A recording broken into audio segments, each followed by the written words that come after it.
Welcome to the Principles of Success Interviewing the Experts, book review number 1, 2, 3, 4, 5, 6. Book review number 6.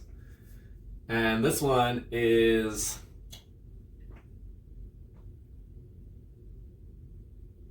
Financial Fitness. I didn't have the name written down, so I had to think of it. This one is Financial Fitness by Orrin, Woodward, I want to say. I'll put his name down in the description below just in case I said that wrong. And this one is pretty great. I enjoy this one. It's nothing revolutionary.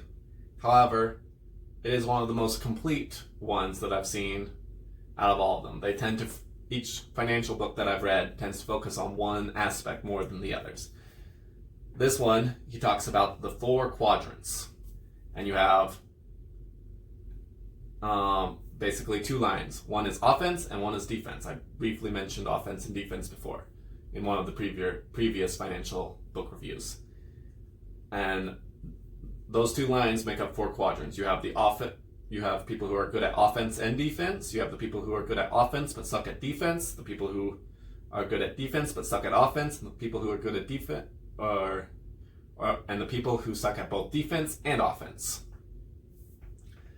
And essentially what offense is income. What defense is expenses. So, and he talks about taxes and all of that stuff as well. And so it's a pretty complete booklet on finances. And some of the big takeaways is you need your income to be bigger than your expenses. I already talked about that. Very important. It's the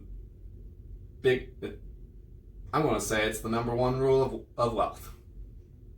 Is you need your income to be bigger than your expenses. I also mentioned this earlier. It's worse to make lots of money if you don't have financial knowledge than it is to make a little bit of money. Thank God that he kept you poor.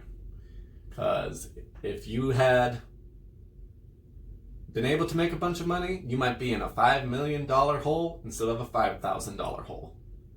So that's where that came from. Next one, I already talked about the 4 quads. The next one is debt is dangerous. Do not believe the bull that debt is good. Do not believe that debt is a tool. Debt is a sword, and it will stab you through and through. The Bible even talks about this, that you are a servant to the lender. Another great quote is, debt is a good servant, but it is a bad master. You want other people paying off the debt that you lend them, not the debt and not have you paying the debt. When you have debt, you basically have a ball and chain around your foot, and you're trying to climb a mountain with that ball of chain, a financial mountain with that ball of chain around your foot, which is why one of the most important first steps is eliminating debt.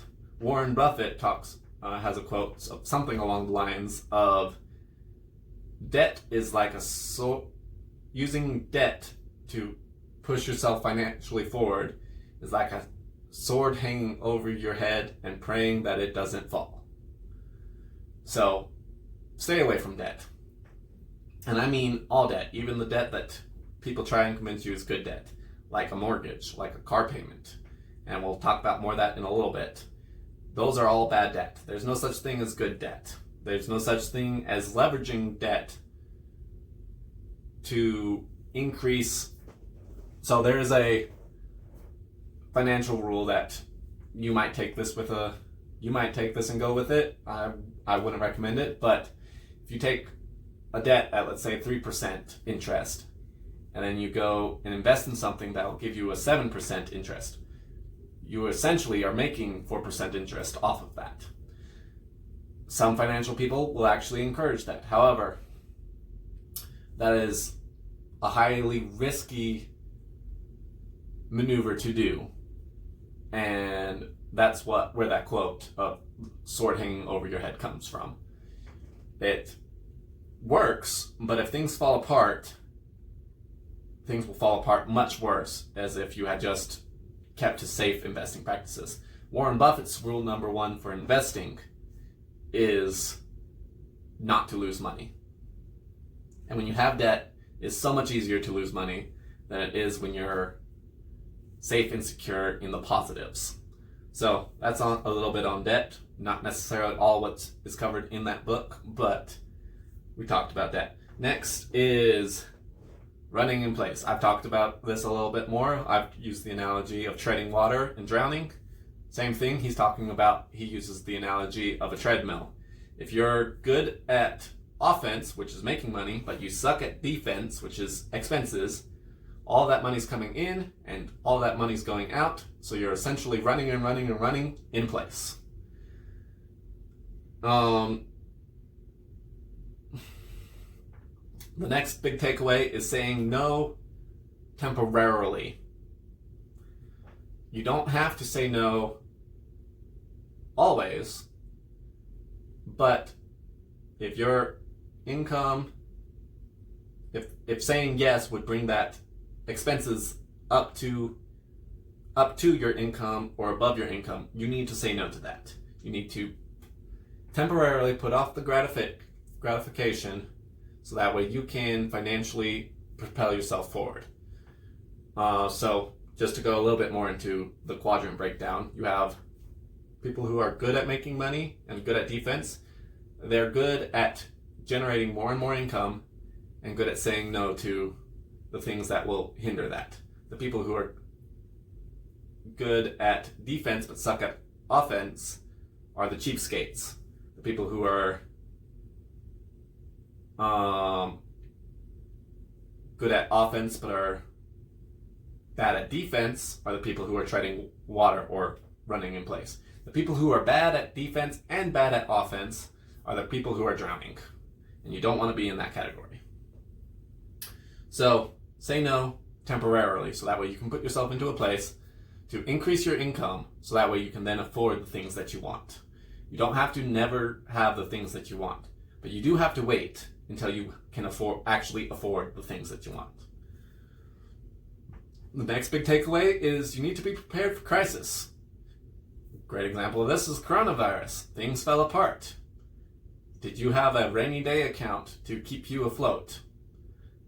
I'll admit, I actually didn't have a rainy day account to keep me afloat when this happened, but that's because I had just burned through my rainy day account of 10 grand, which I was not happy about.